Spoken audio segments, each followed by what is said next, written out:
SRK knowledge foundation संचालित SRK institute of skills एवं centre for social स्टडीज़ના સહયોગથી આયોજિત વિઝડમ લેક્ચર સિરીઝનો આજે 20મું મોતી છે. 20મા મણકાની અંદર આજનું અમારું જે સેશન છે that is based on emotional issues and food habits. આપણી ભાવનાત્મક સમસ્યાઓ સાથે આપણી ખાનપાનની આદતો કેવી રીતે જોડાયેલી છે અને આપણી સાયકોલોજીને કેવી રીતે અસર કરે છે એના વિશેના સરસ મજાના આ ટૉપિક ઉપર આપણી સાથે વાતો કરવા માટે સ્પેશિયલ સ્પીકર જે આપણી સાથે જોડાયા છે ડાયટિશિયન નિર્જા પારેખ. તાળીઓનો ગડગડાટ કરી એમનું સ્વાગત કરીએ. મજાના ડાયટિશિયન છે, ખૂબ લાંબી પ્રોફાઇલ છે એમની, પણ એ પ્રોફાઇલમાંથી બે વસ્તુ એટલી સુંદર મળી છે કે ઘણી બધી રિસર્ચ અને થિસિસ કરી છે. રેગ્યુલરલી ન્યૂઝપેપરમાં એમની કોલમ આવે છે અને બહુ જ સુંદર સરસ ગાય છે.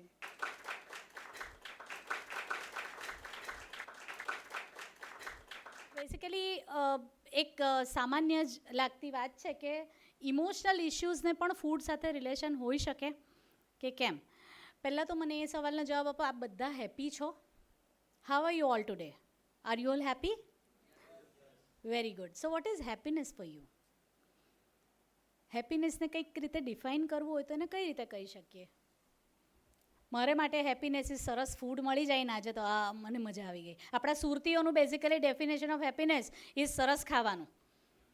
તેવું દરેકની માટે ઇન્ડિવિજ્યુઅલી હેપીનેસની ડેફિનેશન અલગ અલગ હોય. અને આજે આપણે હેપીનેસ અને ઇમોશનલ ઇશ્યુઝની સાથે ફૂડનું શું રિલેશન છે, જે બેઝિકલી આપણા સુરતીઓ માટે બહુ જ ઇમ્પોર્ટન્ટ ટૉપિક હોઈ શકે, તો એના ઉપર ચર્ચા કરવા જઈ રહ્યા છે. પહેલાં થોડોક સવાલોના આપણે જવાબ આપણી જાતે જ આપીએ. આપણે ઓબ્ઝર્વ કર્યું છે કે રાત્રે મોડે સુધી જાગતા હોઈએ ભણવા માટે કે ટીવી જોવા માટે કે વોટેવર, ત્યારે બહુ જ ભૂખ લાગે રાત્રે, બરાબર. સાંજે જમવા બેસીએ એના કરતાં વધારે આપણે રાત્રે બેઠા હોઈએ ટીવી જોવા કે જાગતા હોઈએ ભણતા હોઈએ ત્યારે આપણે વધારે ખાઈ લઈએ છીએ, રાઈટ? ઘરમાં કોઈક ડેથ થયું હોય કે કોઈક સંબંધ તૂટી ગયો તો ત્યારે આપણી ભૂખ બિલકુલ મરી જાય છે. આપણે તો ઠીક, માણસો તો ઠીક, પણ કૂતરા અને બિલાડીઓ પણ જો એમનું કંઈક બચ્ચું એક્સપાયર થઈ ગયું હોય ને તો થોડા દિવસ ખાવાના અડકતા નથી. આપણે આ જોયું હશે, રાઈટ? તો દેટ મીન્સ કે કંઈક ઇમોશનલ ઇશ્યુની ફૂડ સાથેનું રિલેશન હોઈ શકે. ફિમેલ્સ હોય એ લોકોએ ઓબ્ઝર્વ કર્યું હશે કે પીરિયડ્સ પહેલાં બહુ જ ભૂખ લાગે, ગળ્યું ખાવાનું ખાસ મન થાય, આવું પણ હોય. સવારની ચા આપણે એમ થાય કે ચા મળે ને એટલે મજા આવી, ચા જોઈએ. ચા નહીં મળે ત્યાં સુધી મગજ કંઈ કામ નહીં કરે, બરાબર? પેલી બેટરી ચાર્જ નહીં થાય. સો ચા is a charger for us, right?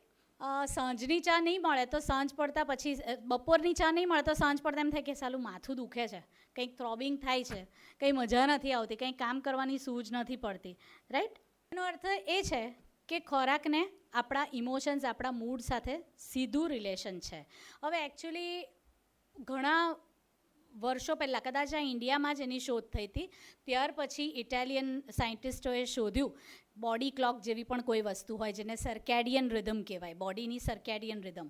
સૂર્ય અને ચંદ્રની જે આકાશમાં સ્થિતિ હોય તેની આપણા ફૂડના ડાયજેશન પર અને એની સીધી અસર આપણા મૂડ પર અને આપણા વિચારો પર પડતી હોય છે, જે આપણા વૈજ્ઞાનિકોએ તો વર્ષો પહેલાં કીધું હતું અને એ જ પ્રમાણે આપણી જીવનશૈલી, આહાર શૈલીઓ પ્લાન કરી હતી. આપણે અત્યારે શું સાયન્ટિસ્ટોએ કીધું છે તે જોઈએ.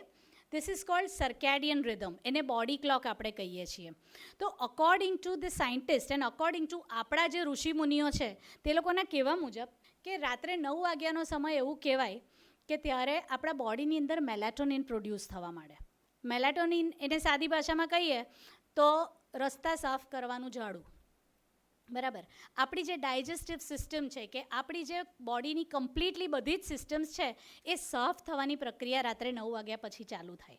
તો એ સાફ કરવા માટે જે સાબુ પ્રોડ્યુસ થાય આપણા બોડીમાં, દેટ ઇઝ કોલ્ડ મેલેટોનિન. હવે એ મેલેટોનિન રાત્રે 9 વાગ્યા પછી ચાલુ થાય પ્રોડ્યુસ થવાનું, અને તે પ્રોડ્યુસ થાય up to 6 o'clock in the morning, 5:30 to 6. એટલે રાત્રે 9 વાગ્યાથી લઈને સવારે 5:30-6 વાગ્યા સુધી આપણા બોડીની અંદર ક્લિન્ઝિંગ પ્રોસેસ ચાલે. હવે આ ક્લિન્ઝિંગ પ્રોસેસ દરમિયાન તમે ઓબ્ઝર્વ કર્યો છે એસએમસીમાં રાત્રે કચરો વાળતા હોય છે, બરાબર? સફાઈ કાર્યકર્તાઓ. તો રાત્રે સફાઈ કાર્યકર્તાનું કામ કેમ થાય? કારણ કે ત્યારે ટ્રાફિક ઓછો હોય કે બંધ હોય, ત્યારે એ લોકો રસ્તાઓની સફાઈ વધારે સારી રીતે કરી શકે, રાઈટ. તો આવા સંજોગોમાં રાત્રે 9 વાગ્યા પછી જ્યારે આપણા બોડીનું સફાઈ કામ શરૂ થવાનું હોય તો ત્યાર પછી આપણા બોડીમાં કોઈ ખોરાક જવો નહીં જોઈએ. એક એનું સીધું રીઝન આ હતું ને તેને જ આપણા ધર્મ અને આપણા સાહિત્ય જૈન લોકો એમ કહે છે કે ચૌવિહાર કરીએ, બરાબર. સાંજે 6, 6:30, 7 પછી નહીં ખાવાનું. તેવી જ રીતે આપણા ઋષિમુનિઓ કહે કે રાત્રે 9 વાગે છેલ્લો ખોરાક રાત્રે 7 વાગે સાંજે છેલ્લો ખોરાક લઈને 9 વાગે તો પથારીમાં પડી જવું જોઈએ. 9 વાગે પથારીમાં પડીએ તો જ બોડીની સિસ્ટમ્સનું શુદ્ધિકરણ પૂરેપૂરું થઈ શકે. અત્યારે આપણી સિસ્ટમ એવી થઈ ગઈ છે કે 9, 9:30 પછી તો આપણે લગ્નમાં તૈયાર થઈને ખાવા જઈએ, બરાબર. અને ત્યાર પછી હેવી ફૂડ રાત્રે લેવાય. એટલે એક તો મોડું જમીએ અને એ મોડું જમાય ત્યારે ઓલરેડી બોડીની અંદર ક્લિન્ઝિંગ સિસ્ટમ ચાલુ થઈ ગઈ છે અને છતાં આપણે અંદર ફૂડ નાખ્યા કરીએ. હવે રાત્રે કચરો ભેગા થયા જ કરતો હોય, એક બાજુ સફાઈ કામ ચાલે છે અને એક બાજુ કચરો નાખ્યા જ કરીએ છીએ તો શું થશે? કચરો ત્યાંનો ત્યાં જ રહેશે, રાઈટ. તો એનાથી આપણા બોડીમાં ટોક્સિન્સ ભેગા થશે. તો એ ટોક્સિન્સને ભેગા થઈ જાય અને એ કરે છે બધી પ્રોબ્લેમ્સ ઊભી. અને એ પ્રોબ્લેમ્સમાં ફિઝિકલ પ્રોબ્લેમ તો હોય પણ સાથે સાથે ઇમોશનલ ઇશ્યુઝ પણ ઊભા કરે. જે કચરો શરીરની અંદર જમા થયો છે, જે શરીરની બહાર નીકળી નથી શક્યો, એ શરીરની અંદર ભેગો થયેલો કચરો બ્લડની અંદર મળીને મગજ સુધી પણ પહોંચે તો એ મગજને પણ ડિસ્ટર્બ કરે. આપણા મગજને જે ન્યુટ્રિશન મળવું જોઈએ એના કરતાં વધારે તો ટોક્સિન્સ મળે. એટલે મગજમાં ધીરે ધીરે નેગેટિવિટી શરૂ થાય, ધીરે ધીરે નકારાત્મક વિચારો શરૂ થાય, ડિપ્રેશન શરૂ થાય, એક્સેપ્ટન્સ ઓછું થઈ જાય. આપણું જે થઈ રહી છે પરિસ્થિતિ એને સ્વીકારવાનો જે આપણો સ્વભાવ છે તે આપણો બદલાતો જાય અને એને લીધે ગુસ્સો વધી જાય. અત્યારે આપણે જોઈએ છે કે સુસાઇડના ને બધા કેટલા બધા કેસીસ વધે છે કારણ કે આપણું એક્સેપ્ટન્સ જ નથી. એ એક્સેપ્ટન્સ રહ્યું જ નથી કે ભાઈ આવું તો થાય. એને એક જીવનના ક્રમ તરીકે એક્સેપ્ટ કરવાની જે આપણી ક્ષમતા છે એ ઘટતી જાય છે. સો સવારે 6:30 વાગ્યા સુધી આ મેલાટોનિન પ્રોડ્યુસ થાય એટલે સવારે 6:30 વાગ્યા સુધીમાં લગભગ ઉઠી જવું જોઈએ દરેકે. એવું આપણા શાસ્ત્રો પણ કહેતા અને એવું અત્યારના વૈજ્ઞાનિકો પણ કહે છે કે સવારે 6:30 ઉઠો મોડામાં મોડા તો ત્યારે સૂર્ય ક્ષિતિજ પર હોય. આ સૂર્ય ક્ષિતિજ પર હોય લગભગ ત્યારે આપણા બ્રેનની સાથેનું એનું કનેક્ટ ખૂબ સરસ હોય. તો આવા સંજોગોમાં આપણી જે શારીરિક જે ડાયજેસ્ટિવ સિસ્ટમ છે એનું એક્ટિવેશન થાય. સવારના પોરમાં 6-6:30ની આસપાસ ડાયજેસ્ટિવ સિસ્ટમ ચાલુ થાય. એટલે જ કદાચ ડાયટિશિયન્સ કહે છે કે breakfast should be like a king, બરાબર. સવારના કેમ પ્રોપર ખોરાક લેવાવો જોઈએ? કારણ કે જો રાતનો ખોરાક આપણે મોડામાં મોડો 7, 7:30 લઈ લઈએ અને પછી ખાવાનું બંધ કરી દઈએ તો સવારના લગભગ 10થી 12 કલાક પેટ ખાલી રહે. તો આ ઓવરનાઇટ ફાસ્ટને બ્રેક કરવા માટે જે ફૂડ લેવાય દેટ ઇઝ બ્રેકફાસ્ટ, બરાબર. તો આ બ્રેકફાસ્ટ પ્રોપર હોવો જોઈએ અને એ બ્રેકફાસ્ટને પચાવવા માટે આપણા બોડીમાં બહુ જ સરસ ડાયજેસ્ટિવ એન્ઝાઇમ સવારે 6:30 પ્રોડ્યુસ થવા માંડે. એટલે સવારના પોરમાં ઉઠીને આપણું બોડી ફૂડ માંગે તો એને ફ્યુઅલ માંગે તો એને ફ્યુઅલ આપવાનું હોય. સવારે 6:30થી લઈને 8:30 વાગ્યા સુધી આપણા બોડીની અંદર ડાયજેસ્ટિવ એન્ઝાઇમ સરસ થાય. એટ ધ સેમ ટાઈમ આપણા હાર્ટની પમ્પિંગની કેપેસિટી પણ વધારે હોય સવારે. તો આવા સંજોગોમાં સવારે એક્સરસાઇઝ કરવાનું ખૂબ હિતાવહ છે. એક્સરસાઇઝ કરીએ તો એનું બેસ્ટ રિઝલ્ટ સવારના એક્સરસાઇઝ કરીએ તેનું મળે. કારણ કે આ ટાઈમે 6:30 થી 8:30 દરમિયાન આપણું શરીર ફિઝિકલી એક્ટિવ હોય અને જે પણ આપણે કરીશું જેટલી કેલરી બાળવા માંગીશું એટલી કેલરી બાળી શકીશું. ત્યાર પછી ઘણા બધા એવું કરે છે રાત્રે જમ્યા પછી આંટો મારવા જાય છે, ચાલવા જાય છે કે પછી જીમમાં એટલી બધી એક્સરસાઇઝ કરે જેની જરૂર પણ નથી હોતી. તો આવા સંજોગોમાં મસ્ક્યુલર ટાઇટનેસ વધે અને તમારી મેટાબોલિઝમ ડાઉન થાય. પછી કે મારું તો નિર્જાબેન રિઝલ્ટ જ નથી આવતું, હું તો આટલી બધી એક્સરસાઇઝ કરું પણ મારું તો વજન જ નથી ઉતરતું. પણ એની પાછળ તમે ક્યારે એક્સરસાઇઝ કરો છો દેટ ઇઝ વેરી ઇમ્પોર્ટન્ટ. ત્યાર પછી સવારે 8:30થી લઈને 12:30 સુધીનો જે ગાળો છે સૂર્ય માથા પર આવે ત્યાર સુધીનો, જે સૂર્ય ક્ષિતિજ છે ક્ષિતિજ પરથી લઈને 45 ડિગ્રી, 60 ડિગ્રી, 60 ડિગ્રીથી લઈને 90 ડિગ્રી પર આવે ત્યાં સુધી આપણા મગજની, આપણા બ્રેઇનની એબ્સોર્પ્શન કેપેસિટી ખૂબ સારી હોય. એટલે જ પહેલાં લગભગ મોર્નિંગ સ્કૂલ્સ હતી. સવારના પોરમાં આપણા મગજની ક્રિયાશીલતા ખૂબ સરસ હોય અને આપણે સવારના પોરમાં કંઈ પણ મગજમાં વિચાર કરીએ કદાચ આખો દિવસ યાદ રહેતો હોય. પછી જેમ જેમ જેમ જેમ સાંજ તરફ જતા જઈએ તેમ તેમ મગજની ક્રિયાશીલતા ઘટતી જાય. પણ તમારે કંઈ પણ વસ્તુ યાદ રાખવી હોય તો સવારના 8:30થી લઈને 12, 12:30 સુધીમાં તમે કંઈ પણ મગજની પાસે કામ લેવા માંગતા હો તે સવારના પોરમાં કરો. તમારા દિવસનું આખાનું પ્લાનિંગ ઉઠીને પછી કરવા માંગતા હોય તો આગલે દિવસે રાત્રે નહીં પણ સવારે ઉઠીને એનું પ્લાનિંગ કરો. બપોરે 12:30થી લઈને લગભગ 2 વાગ્યા સુધી આપણા પાચક રસો digestive enzymes especially hydrochloric acid જે આપણા સ્ટમકની અંદર પ્રોડ્યુસ થાય, જ્યારે સૂર્ય માથા પર આવે ત્યારે આપણી ડાયજેસ્ટિવ એન્ઝાઇમ્સ મેક્સિમમ અમાઉન્ટમાં પ્રોડ્યુસ થાય.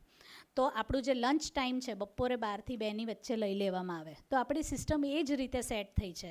હવે ઘણા બધા બિઝનેસને હિસાબે કે ટ્રાવેલિંગને હિસાબે કેમ કે અમે તો 4-5 વાગ્યા સુધી લંચ નથી લઈ શકતા. હવે વેપારી સામે બેઠો હોય તો હું કેવી રીતે એની સામે નિર્જાબેન ખાઈ શકું? તો આ જ બધા કારણો છે જે આપણા શરીરની અંદર ટોક્સિન્સ વધારે, તે ઓબેસિટી પણ વધારે, હાર્ટના પ્રોબ્લેમ્સ પણ વધારે, અને શુગર તો ડેફિનેટલી જો ડાયાબિટીસ હોય તો આવા સંજોગોમાં તમારે સમયનું ભાન ખાસ રાખવું પડે, કારણ કે ડાયજેસ્ટિવ એન્ઝાઇમ્સ જ્યારે પ્રોડ્યુસ થાય ત્યારે જ એનો ઉપયોગ કરી લેવાનો હોય. પછી તમે એનો ઉપયોગ નહીં કરો તો એક તો ડાયજેસ્ટિવ એન્ઝાઇમ બનેલા હોય તે વેસ્ટ જાય, અને જે ખોરાક ખાધો છે એ ડાયજેસ્ટ નહીં થાય એટલે એ શરીરની ઉપર ભારણ પ્રોડ્યુસ કરે. આપણા પેનક્રિયાઝની ઉપર, આપણા લીવરની ઉપર, બધા ઉપર. હમણાં ફેટી લીવર તમે જુઓ તો 10 જણાનું ટેસ્ટ કરાવો, લગભગ 7 જણાને ફેટી લીવર ગ્રેડ 1 તો આવે જ. તો આવા સંજોગોમાં આપણે આપણું જ પહેલાં self analysis of our routine કરવા જેવું છે કે ખરેખર આપણે યોગ્ય સમયે યોગ્ય એન્ઝાઇમ્સ પ્રોડ્યુસ થાય છે એનો ઉપયોગ કરીએ છીએ કે કેમ. હવે આવે છે બપોર પછીનો સમય, બપોરે 2 થી તો સાંજે 5 સુધીનો સમય. આ સમય દરમિયાન ધીરે ધીરે એન્ઝાઇમ્સ થોડા ઓછા થવા માંડે, પણ આવા સમયે આપણી અગેન મસ્ક્યુલર કેપેસિટી સરસ વધે. તો એવું આપણી જે સ્કૂલ્સનું પહેલાંનું જે આપણે આશ્રમ શાળાઓ કહેતા, એમાં સાંજનો સમય સ્પોર્ટ્સ એક્ટિવિટી માટે, સાંજનો સમય સ્પોર્ટ્સ માટે રાખવામાં આવતો. અલગ અલગ ગેમ રમવી, રમતો રમવી, કે પછી કોઈકને મસલ ગેઇન કરવું છે તો એથ્લેટની જે ટ્રેનિંગ લેવાની હોય કે જે વેઇટ ટ્રેનિંગ કરવાની હોય એને માટેનો right time is between 3 to 5 especially, કારણ કે આવા સમયે આપણા મસલનો રિસ્પોન્સ બહુ જ સરસ હોય. આવા સમયે જે કોર્ટિઝોન છે એનું પ્રોડક્શન ખૂબ સરસ થતું હોય, જ્યારે સૂર્ય ધીરે ધીરે માથા પરથી પાછો ક્ષિતિજ તરફ જવાની પ્રક્રિયા કરી રહ્યો હોય, ત્યારે ઢળતા સૂરજની સાક્ષીએ જો એક્સરસાઇઝ કરવામાં આવે તો એનું રિઝલ્ટ જે છે એ ઓપ્ટિમમ મળી શકે. આવું સાયન્સ પણ કહે છે અને આવું આપણા વેદો પણ કહે છે, જે આપણે કદાચ ધ્યાનથી વાંચ્યું નથી અથવા આપણી આજની જે લાઈફસ્ટાઈલ છે એ પ્રમાણે આપણે એને ફોલો કરતા ભૂલી ગયા છીએ. અને ત્યાર પછી આવે છે સાંજે 5:30 થી 9નો ટાઈમ, 5-5:30 થી 9નો ટાઈમ. તો આ સમયે સૂર્ય આથમવાની તૈયારીમાં હોય, ડાયજેસ્ટિવ એન્ઝાઇમ્સ ખૂબ ધીમા પડ્યા હોય, ખૂબ મંદ પડ્યા હોય. તો આવા સમયે એક તો dinner should be taken before sunset, સે અરાઉન્ડ 6:30ની આસપાસ. મોડામાં મોડો ઉનાળામાં 7 વાગ્યાની આસપાસ ડિનર લેવાઈ જવું જોઈએ. જો ડાયાબિટીસ પણ ગમે એટલો વધારે હોય પણ તમે જો 7-7:30 પહેલાં જમી લો તો આઈ બેટ તમારી ફાસ્ટિંગ શુગર વધારે નહીં આવે. આ મારા પેશન્ટ સાથે કરેલો મેં અખતરો કહી શકાય, પણ it was a successful experiment I can say, કે તમે 7 વાગ્યા પહેલાં જો જમી લો તો તમારી ફાસ્ટિંગ શુગર અથવા રાતની PBS પણ ચેક કરો તો એ 140થી ઉપર નથી આવતી. You can try it on your self and check it. તો આ દરમિયાન સાંજે 7-7:30 દરમિયાન એક તો હલકો ખોરાક અને વહેલો ખોરાક, આટલું ખાસ યાદ કરીને લેવામાં આવે તો મોટે ભાગના પ્રોબ્લેમ સોલ્વ થાય. હવે આ જે રીતે આપણે ટાઈમનું ડિસ્ટ્રીબ્યુશન કર્યું એ જો ટાઈમના ડિસ્ટ્રીબ્યુશન પ્રમાણે ફોલો કરવામાં આવે ખોરાક તો મોટે ભાગના ઇમોશનલ, આજે આપણે ઇમોશનલ ઇશ્યુઝની વાત કરી રહ્યા છે તો આપણે ઇમોશનલ ઇશ્યુઝ પર આવીએ તો આ જે યોગ્ય સમયે યોગ્ય ખોરાક લેવામાં આવે તો મોટે ભાગના ઇમોશનલ ઇશ્યુઝને આપણે અટકાવી શકીએ. ઇમોશનલ ઇશ્યુઝ થાય નહીં થાય એને માટે આપણા બોડીમાં અમુક હેપી હોર્મોન્સ પ્રોડ્યુસ થાય. હવે જે મેડિકલ ફિલ્ડમાંથી હોય એ લોકો જાણતા હશે કે હેપી હોર્મોન્સ આર 4 પ્રકારના આપણા શરીરમાં હેપી હોર્મોન્સ પ્રોડ્યુસ થાય: serotonin, oxytocin, dopamine and endorphin. આ અલગ અલગ જે હોર્મોન્સ છે, હેપી હોર્મોન્સ, એ અલગ અલગ પ્રક્રિયાઓ દ્વારા તો પ્રોડ્યુસ થાય જ. દાખલા તરીકે સેરેટોનિન છે તો એ તમે ડાયટથી સારી રીતે પ્રોડ્યુસ થાય. દાખલા તરીકે તમે કાર્બોહાઈડ્રેટવાળો ખોરાક ખાધો, તમે ભાત ખાધા, બધાએ અનુભવ્યો છે કે ભાત ખાઈને બહુ ઊંઘ આવે, બરાબર? That is because of serotonin thrush. જેવું ભાત ખાઓ, જેવું કાર્બોહાઈડ્રેટવાળું ખોરાક, કંઈ બી મીઠું ખાઓ, આઈસ્ક્રીમ ખાઓ, you feel very happy and relaxed, બરાબર? કારણ કે એ સેરેટોનિન પ્રોડક્શનનું કામ કરે. Serotonin gives a feeling of happiness, right? Second is dopamine, the reward chemical, બરાબર? આ લગભગ હેપી સિચ્યુએશન હોય, જ્યારે આપણી આસપાસ આપણી ગમતી પ્રક્રિયાઓ થતી હોય, આપણું બચ્ચું સ્કૂલેથી ઘરે આવે ને આપણે જે આનંદ આવે, કે પછી આપણે કંઈક અચીવ કર્યું લાઈફમાં, તો એવા સમયે આપણા બોડીની અંદર એન્ડોર્ફિન્સ ડોપામાઇન્સ પ્રોડ્યુસ થાય, અને they are the happy hormones, they are the reward hormones. આપણે કંઈક મેળવીએ અને તેનો જે આનંદ હોય, ઘણા લોકોમાં બહુ જ વધારે હોય, મેં આમ કરી નાખ્યું, મેં તેમ કરી નાખ્યું, એ લોકોના શરીરમાં કહી શકો કે ડોપામાઇન વધારે પ્રોડ્યુસ થાય છે. પણ એનીવેઝ ઘણા લોકોને સંતોષ નથી હોતો. આમ જ થયું.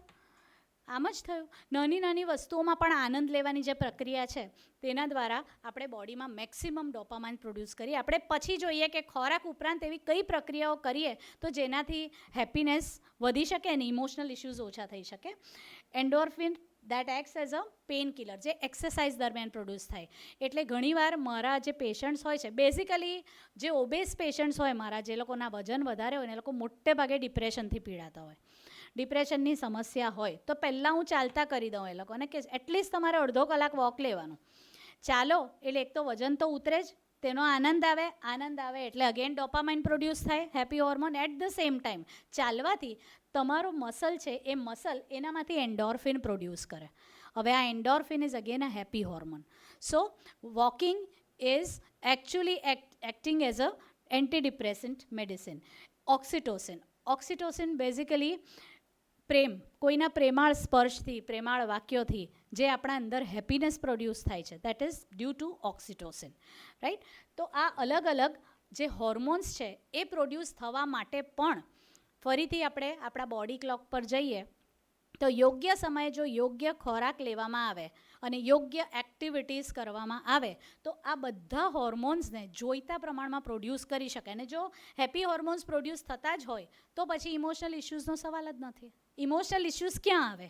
ઇમોશનલ ઇશ્યુઝ આવે જ્યારે સ્લીપ ડિપ્રાઇવેશન, જ્યારે આપણે વાત કરી કે બોડીમાંથી ટોક્સિન સાફ થવાની પ્રક્રિયા થાય, તે સમય દરમિયાન આપણે સંપૂર્ણ રીતે આરામની સ્થિતિમાં હોવા જોઈએ અને આપણી આંખોની ઉપર અંધારું હોવું જોઈએ.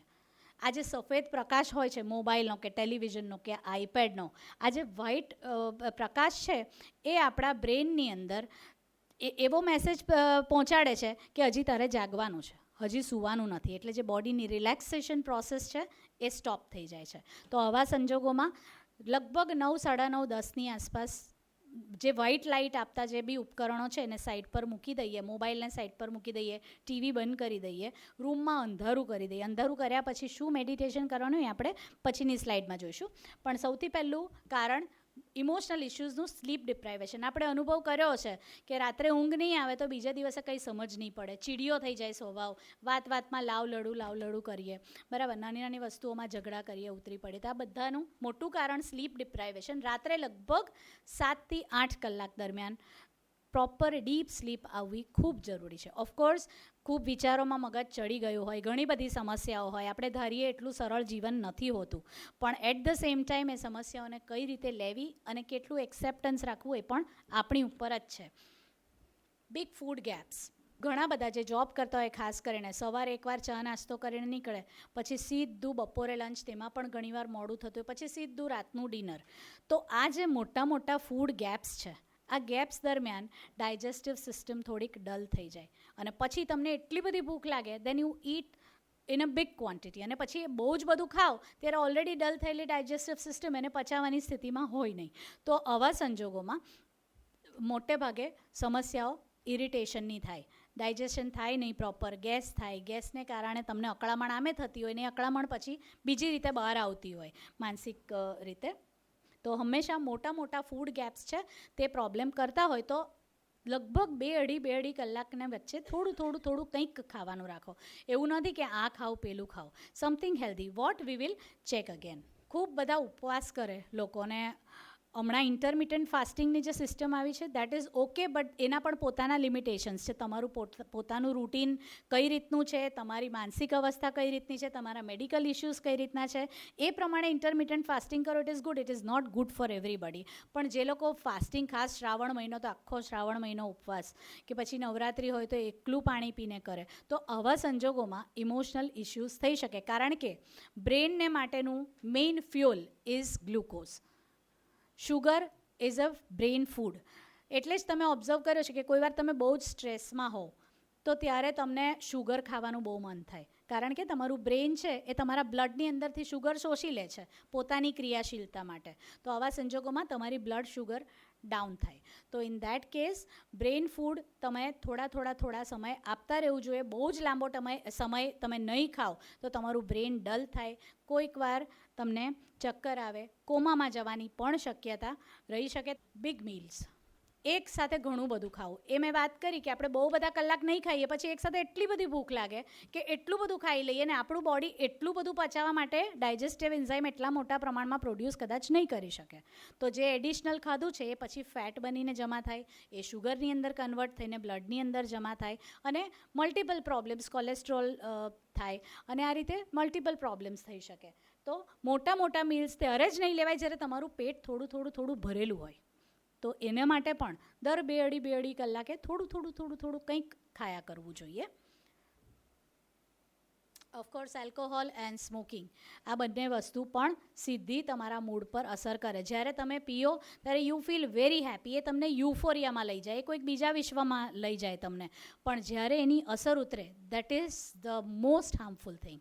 આલ્કોહોલની અથવા સિગરેટની બંનેની અસર ઉતર્યા પછીની જે પરિસ્થિતિ છે એ ખૂબ ખરાબ છે. એ જે ઉતર્યા પછી જે પરિસ્થિતિ લાગે છે, પાછું ડિપ્રેશન આવે, ડલનેસ લાગે, એટલે એમ થાય લાવ એક સિગરેટ બીજી પી લઉં, લાવ એક પેગ મારી લઉં. આવા સંજોગોમાં તમને ધીરે એની આદત પડતી જાય અને આ વસ્તુ તમે ડિપેન્ડન્ટ થઈ ગયા. તમારી ખુશી માટે, તમારા હેપી સ્ટેટ ઓફ માઇન્ડ માટે તમે કશાક ઉપર ડિપેન્ડન્ટ થઈ ગયા. પણ ઓફકોર્સ એ વસ્તુ પણ નુકસાન કરે. ટુ મચ ઓફ કેફીન, ચા કોફી દિવસના 7, 8, 9 કપ પીતા હોય છે ઘણા બધા લોકો. તો આવા સંજોગોમાં કેફીનનું પણ કામ એ જ છે. કેફીન છે, હમણાં બહુ મોટો સર્વે થયો કે નાની ઉંમરના બાળકોને કે પછી યંગસ્ટર્સને હાર્ટ એટેક કેમ આવે છે. તો એનું સૌથી મોટું કારણ, મારું કાર્ડિયોલોજિસ્ટ જોડે વાત થઈ, ડૉક્ટર પ્રિતેશ પારેખ કે કાર્ડિયોથોરાસિક સર્જન મહેશભાઈ વિંચુરકર, એ બધા સાથે મારી આ બાબતમાં ચર્ચા થઈ. એ લોકોનું કહેવું એક જ છે કે તમારું બોડી તમને સિગ્નલ આપે છે અને એ સિગ્નલો તમે સમજવા જોઈએ. તમારું બોડી કહે છે કે હવે થાકી ગયા, બેસી જાઓ, તો બેસી જવાનું હોય. આંખ મીચીને એક્સરસાઇઝો કર્યા કરે. બધા ગરબા રમતા એટેક આવી જાય છે. આપણે ઘણા બધા આ વખતે ન્યૂઝ જોયા નવરાત્રિમાં, કારણ કે તમારું શરીર કહે છે અહીંયા અટકો, પણ તમે અટકતા નથી. આવા જ સંજોગોમાં બોડી રિફ્યુઝ કરે છે કે હવે હું તારું નહીં માનું, અને ત્યારે આવા સંજોગોમાં એટેક આવે. તો જે કેફીનનું કામ છે એ તમારા બોડીના જે મેસેજીસ છે ને એ તમારા મગજ સુધી પહોંચાડતા અટકાવે છે. કેફીન છે તમને કોન્સ્ટન્ટલી એટલી બધી એનર્જી ફીલ કરાવે. જે સ્ટ્રોંગ કોફી, બ્લેક કોફી પીતા, હમણાં જીમમાં જતા બધા જ છોકરાઓ ક્યાં તો રેડબુલ પીશે, ક્યાં પછી બ્લેક કોફી પીએ છે એકદમ સ્ટ્રોંગ કરીને. તો આ જે બ્લેક કોફી છે એનું કેફીન છે એ તમારા બ્રેઇનના જે મેસેજીસ છે તેને, તમારા બોડીના મેસેજીસને બ્રેઇન સુધી પહોંચાડતા નથી. અને ઇન ધેટ કેસ તમને ખબર નથી પડતી કે મારે અહીંયા અટકવાનું છે, મારે હવે એક્સરસાઇઝ બંધ કરવાની છે, અને ત્યારે પછી બોડી એને રિવર્સ રિએક્ટ કરે. લો ફાઇબર ડાયટ, કેટલા બધાને હું પૂછીશ દિવસમાં કેટલી વાર ફ્રૂટ્સ ખાઓ છો બધા? એટલીસ્ટ 2 વાર ફ્રૂટ ખવાય છે દિવસના? સેલડ્સ, રો વેજીટેબલ્સ કેટલી વાર? 2 વાર લેવાય છે, રાઈટ? એટલીસ્ટ દિવસના 2 વાર ફ્રૂટ્સ અને 2 વાર રો વેજીટેબલ્સ લેવાવા જોઈએ. જેટલા રેશાયુક્ત ખોરાક વધારે લઈએ, રેશાનું કામ છે આપણા આંતરડાને સાફ કરવાનું, અને આ આંતરડા સાફ થશે તો આપણા બ્રેઇનને જરૂરી એવા જે એન્ઝાઇમ્સ છે એ બોડીમાં વધારે પ્રોડ્યુસ થશે અને હેપી જે હોર્મોન્સ છે તે વધારે પ્રોડ્યુસ થશે. તો આવા સંજોગોમાં એટલીસ્ટ દિવસના 2 વાર, ખાસ કરીને જમવા પહેલાં સલાડનું સેવન કરવું જોઈએ. પહેલાં રો ફૂડ લેવાય અને પછી જ કુક્ડ ફૂડ લેવાય, તે ધ્યાનમાં રાખવું ખૂબ જરૂરી છે. દિવસના 2 વાર ફ્રૂટ્સ, તેમાં એક સિઝનલ ફ્રૂટ કમ્પલસરી અને એક એપલ અથવા એક બનાના ખાસ લેવું જોઈએ. કહે છે કે an apple a day keeps doctor અવે. જમ્યા પહેલાં, જમ્યા પછી ફર્મેન્ટેશન શરૂ થાય ડાયજેસ્ટિવ સિસ્ટમમાં, તો ફાઇબર જે છે એ પહેલાં ચાલ્યા જવા જોઈએ. એ ફાઇબર અને એની સાથે જે મલ્ટીવાઇટામિન્સ જે ફ્રૂટમાં હોય છે તેનીથી ડાયજેસ્ટિવ સિસ્ટમમાં એક લેયર ઊભું થાય. એ લેયર ખોરાકના એક્સેસિવ ફેટ જે છે તેનું એબ્સોર્પ્શન અટકાવે. સો હંમેશા ખોરાક પહેલાં જ રો ફૂડ લેવાવું જોઈએ. So what to do? તો પછી આપણું રૂટીન કઈ રીતનું હોવું જોઈએ? એક સ્ટેન્ડર્ડ રૂટીન આપણે ડિસ્કસ કરીએ છીએ. તો start and and your day with a glass of warm water. કેટલા જણ પીએ સવારે અને રાત્રે ગરમ પાણી? That's very good. દિવસની શરૂઆત અને દિવસનો એન્ડ ગરમ પાણીથી થવો જોઈએ. કેમ? તો કે ગરમ પાણીથી પેરિસ્ટાલ્સિસ, જે તમારું ડાયજેસ્ટિવ સિસ્ટમની જે મોટિલિટી છે એ વધે, અને એને કારણે પેટ સરસ રીતે સાફ આવી જાય અને બોડીના જે ટોક્સિન્સ છે એ સવારના જે પહેલું ટોયલેટ છે તેની સાથે બહાર નીકળી જાય. એ બહાર નીકળવું ખૂબ જરૂરી છે. મોટું ડિપ્રેશનનું બીજું કોઝ છે કોન્સ્ટિપેશન. જો તમારું પેટ સાફ નહીં હોય તો તમારા બોડીને, તમારા બ્રેઇનને હેપી મેસેજીસ પહોંચતા અટકી જાય. તો પેટ સાફ હોવું એ સૌથી પહેલી જરૂરિયાત છે અને એના માટે સવારે અને રાત્રે ગરમ પાણી. Start your day with a good breakfast. આપણે આ પોઈન્ટ આગળ ચર્ચા કરી ગયા છે કે વાય બ્રેકફાસ્ટ. તો to break the overnight fast you need breakfast. Okay, so eat small frequent meals. હવે તમે એમ કહો કે અમે તો સવારે ચા નાસ્તો કરીને જે નીકળીએ પછી અમને કંઈ થોડી ટાઈમ મળે. So you can always keep some shing chana in your pocket. એટલું કરી શકાય. આપણે પાણીની બોટલમાં થોડું લીંબુ પાણી ભરીને રાખીએ. શુગર નહીં નાખીએ, પણ એટલીસ્ટ લીંબુ પાણી છે, થોડા તુલસીના પાન, થોડા ફુદીનાના પાન, જેનાથી કોન્સ્ટન્ટ ડિટોક્સિફિકેશન ચાલ્યા કરે આપણા બોડીની અંદર. આપણે થોડાક ડ્રાય ફ્રૂટ્સ રાખી શકીએ જો પોસાતા હોય તો ગજવાની અંદર, રાઈટ. એટલી નાની નાની વસ્તુ છે. 2-2.5 કલાક થાય થોડુંક મંચ કરી લેવાનું. એ ખાઈ લઈએ એટલે આપણું એક તો શુગર લેવલ બેલેન્સ થાય, at the same time digestive system constant ચાલુ રહે. એટલે એનાથી ડાયજેસ્ટિવ એન્ઝાઇમ્સ પ્રોડ્યુસ થયા કરે. એટલે ત્યાર પછી આપણે જે મોટું મીલ લઈએ ત્યારે digestive enzymes R already present in the digestive system, right. તો ઇન દેટ કેસ સવારે બ્રેકફાસ્ટ એક સરસ થવો જોઈએ ગરમ પાણી પછી. એ બ્રેકફાસ્ટ સરસ એટલે એની અંદર મિલ્ક અથવા મિલ્કની પ્રોડક્ટ હોવી જોઈએ. હમણાં બધા વીગન થઈ ગયા છે, મિલ્ક નથી લેતા. સમવેર આઈ ડિસઅગ્રી. આપણે ત્યાં દૂધ કૃષ્ણ ભગવાન પણ પીતા હતા, રાઈટ, અને એમને બી પચતું હતું. તો અત્યારનું દૂધ હોઈ શકે કે અડલ્ટ્રેશન હોય કે પ્રોપર એની જે રીત છે નથી વપરાતી તો એને કારણે પ્રોબ્લેમ્સ હોય, પણ basically milk is an ideal food. Milk લેવું જોઈએ. દૂધ અથવા દૂધની પ્રોડક્ટ, ઓફકોર્સ ચા અને કોફીને આપણે હેલ્ધી મિલ્ક પ્રોડક્ટ્સ નથી ગણતા, પણ આપણે વર્ષોથી આદત છે અને આપણે એમાં દૂધ નાખીને એને માઇલ્ડ કરી દઈએ છીએ કેફીન અને ટેનિનને, તો ત્યાં સુધી લઈ શકાય. પણ આપણે રબડી જેવી જે ચા પીએ છીએ બહુ બધી ખાંડ નાખીને, તો એ આપણને નુકસાન કરી શકે. વ્હાઇટ શુગર ઓલવેઝ નુકસાન કરી શકે.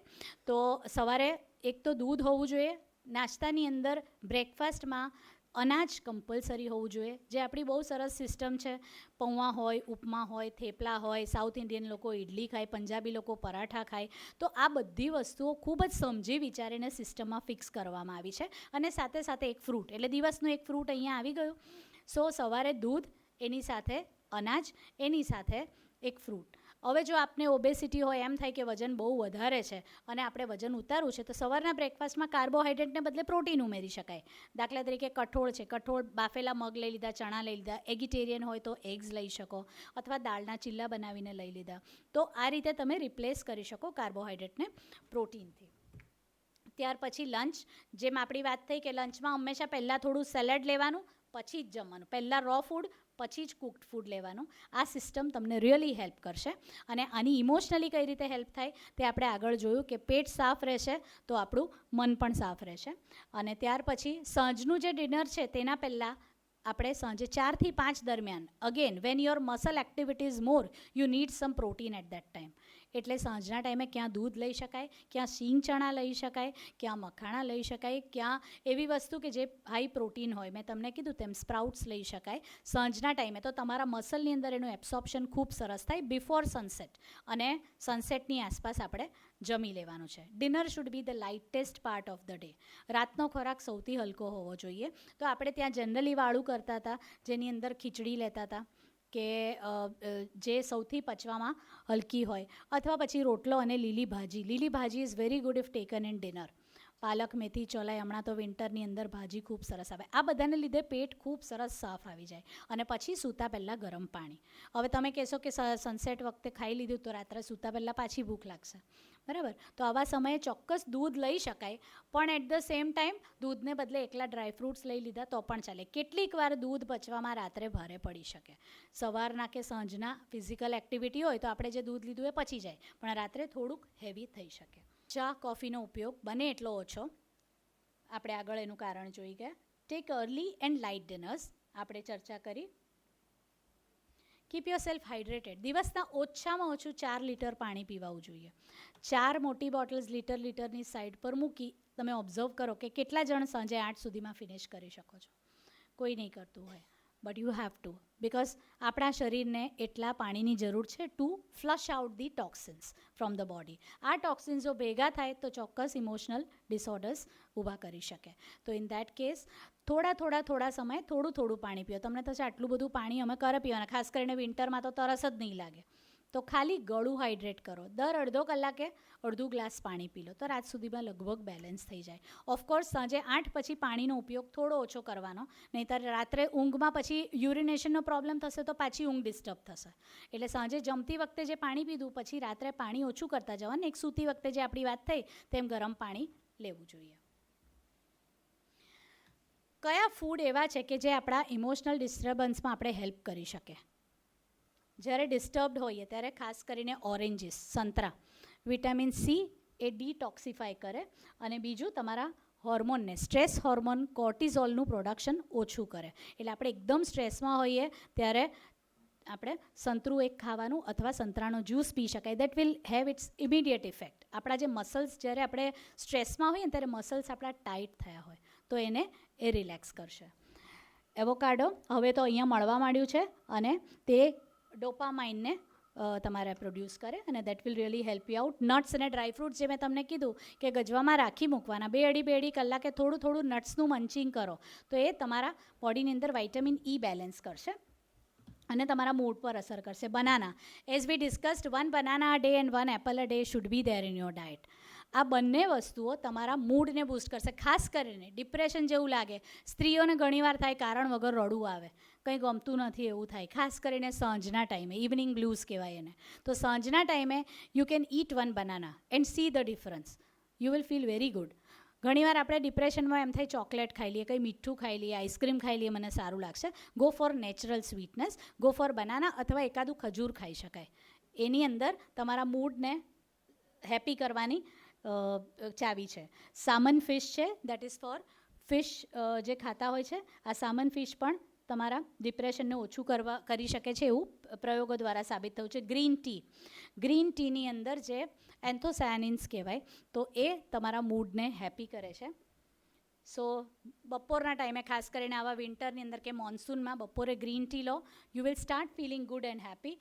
ચોકલેટ્સ, ખાસ કરીને ડાર્ક ચોકલેટ છે, એ એવું કહે છે કે તમારા હૃદયની નળીઓને થોડી ઓપન અપ કરે અને તમારા બ્રેઇન સુધી જે આ કેરોટીડ વેઇન કહેવાય, જે ધોરી નસ છે, તેને તમારી સાફ કરે અને મગજ સુધી બ્લડનો ફ્લો સારો કરે. તો it can really help. Leafy greens, આપણે વાત કરી તેમ રાત્રે ગ્રીન લીફી વેજીટેબલ્સ ખાસ રાતના જમવાનામાં હોવું જોઈએ. 2 ફાયદા છે.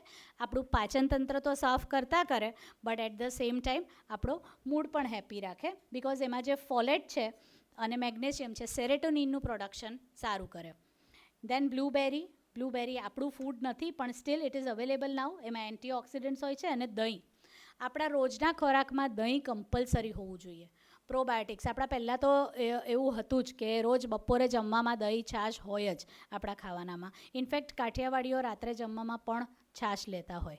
તો that is very much important for gut health. તમારા ડાયજેસ્ટિવ સિસ્ટમમાં હેપી જે બેક્ટેરિયાસ છે, પોઝિટિવ બેક્ટેરિયા, તેને પ્રોડ્યુસ કરવામાં હેલ્પ કરે છે. ખોરાક ઉપરાંત કંઈક એવી પણ એક્સરસાઇઝીસ છે, કંઈક એવી પણ વસ્તુઓ છે જે આપણે ઇમોશનલ હેલ્થને વધારે સારી કરે. તો કે પૂરતી ઊંઘ, 7 થી 8 કલાકની ઓછામાં ઓછી ઊંઘ. Restrict the use of mobile phone. પૂરતી ઊંઘ માટે આપણે એક પોઈન્ટ મિસ આઉટ થયો કે પૂરતી ઊંઘ લાવવી કઈ રીતે. બેન, મને તો ઊંઘ જ નહીં આવે. મોટે ભાગના પેશન્ટ્સ હોય, ખાસ કરીને જે ઓબેસિટીના પેશન્ટ્સ હોય, એ લોકોને રાત્રે અનિદ્રાનો પ્રોબ્લેમ પણ હોય જ છે, અથવા સ્લીપ એપ્નિયા. જે લોકોના ચેસ્ટ મસલ પર ફેટનું ડિપોઝિશન થતું હોય તો એ તમારી શ્વાસ નળીને કોમ્પ્રેસ કરે, રાત્રે અમુક સેકન્ડ માટે શ્વાસ નળી બંધ થઈ જતી હોય, જેને સ્લીપ એપ્નિયા કહેવાય. તો આવા સંજોગોમાં ઊંઘ નહીં આવે, વારે તમારે ઉઠી જવું પડે, ઊંઘ ઉડી જતી હોય, તો આવા સંજોગોમાં 3 વસ્તુ ખાસ કરવાની. સૂતા પહેલાં હૂંફાળા પાણીથી નહાવાની આદત રાખો. રાત્રે સૂતા પહેલાં હૂંફાળા પાણીથી નાહી લો. ત્યાર પછી કોટન નાઇટ સૂટ, નાઇટી જે પહેરતા હોય એ કોટન પહેરવાનું રાખો. સૂતા પહેલાં જે બેડનું ટેમ્પરેચર છે આપણા બોડીના ટેમ્પરેચર કરતાં થોડું લો હોવું જોઈએ. એટલે આપણે બેડને અડકીએ તો બેડ ઠંડો લાગવો જોઈએ. વેધર એસી ચાલુ કરો કે પંખો ચાલુ કરો કે બારીઓ ખોલી કાઢો, પણ સૂવાના અડધો કલાક પહેલાં બેડની જે ટચ કરી જુઓ એ ઠંડો હોવો જોઈએ. બેડ પર બેસીને 15 વાર અનુલોમ વિલોમ કરી શકાય. ડીપ બ્રીધિંગ કરી શકાય અને બ્રીધિંગ પર કોન્સન્ટ્રેટ કરો. અંધારું કરી દો બેડરૂમમાં. એક તો અંધારું ઇઝ વેરી મચ ઇમ્પોર્ટન્ટ, બરાબર ને. મોબાઈલનો યુઝ આપણી વાત થઈ તેમ સુવાના એટલીસ્ટ કલાક પહેલાં બંધ કરી દઈએ તો ચોક્કસ ઊંઘ આવી જાય. અને અનુલોમ વિલોમ કરશો એટલે લંગ્સ એવા થાકે કે જખ મારીને ઊંઘ આવી જશે. ડુ રેગ્યુલર એક્સરસાઇઝના પોતાના ફાયદા છે, આપણે વાત કરી તેમ.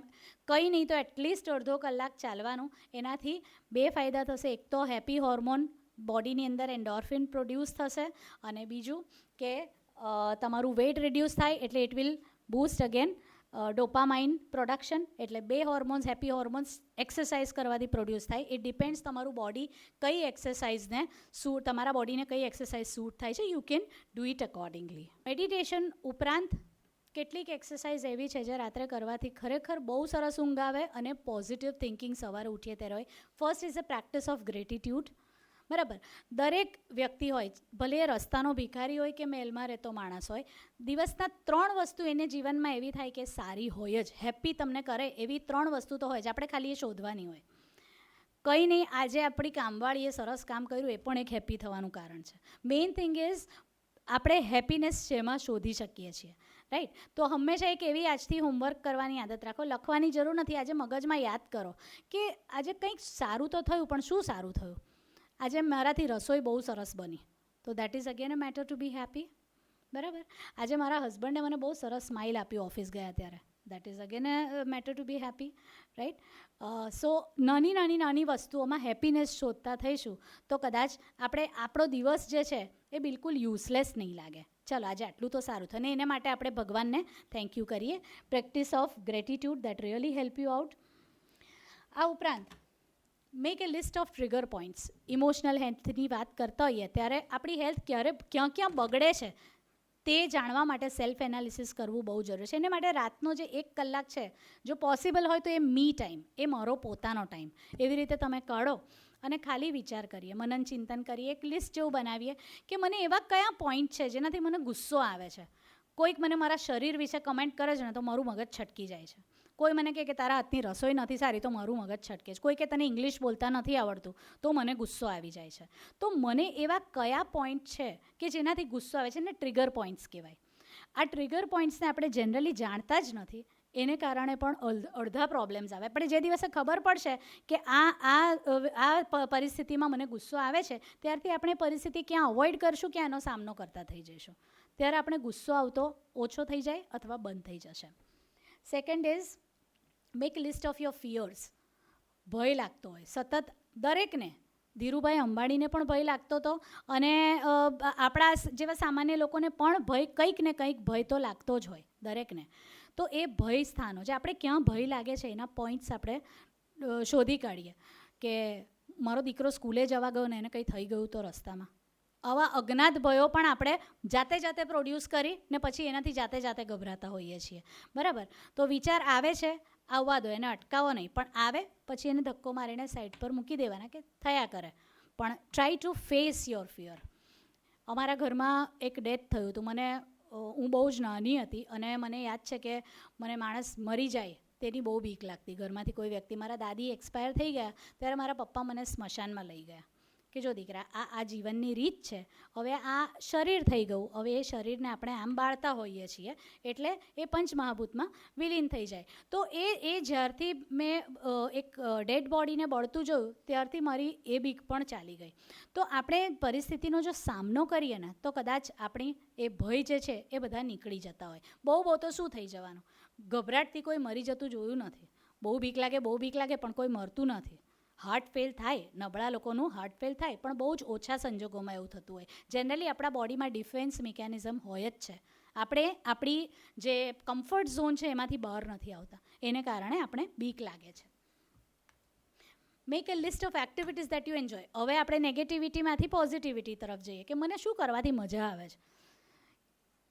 કેટલીક સ્ત્રીઓને એકવાર આવો લેડીઝનો સેશન હતું ત્યારે મેં પૂછ્યું, મેં કહ્યું તમને શું કરવાની મજા આવે છે? તો બેનો કે અમને પંચાયત કરવાની બહુ મજા આવે છે. કરો પંચાયત.